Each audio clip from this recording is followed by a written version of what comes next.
Bibisara is a very aggressive player, but in this game she gets completely crazy, sacrificing first a piece and later a exchange. Here after g3, see of course he can go back and he sacrificed the knight on g3. This can work because the bishop is very bad placed on b6 and the knight is very so far from the king side on b3, so black can attack.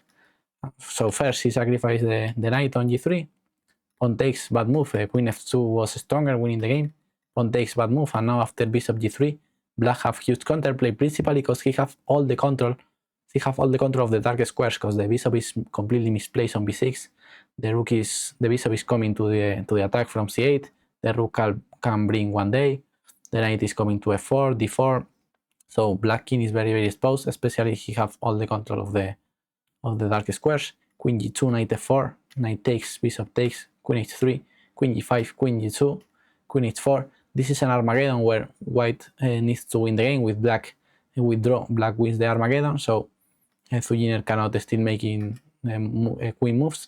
So he tried something different with rook d3, and here as a Bayoa play rook e7, sacrificing an exchange with bishop d8.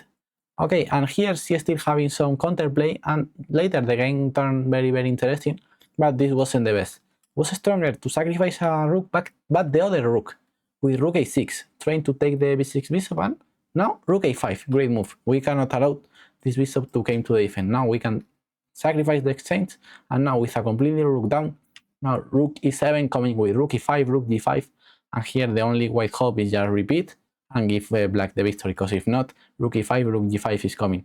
Instead of that, with rook e7, okay, white is rook up, and it's not the same to have the a1, a8 rook than the a rook, but black is still having some counterplay, and the game went very interesting.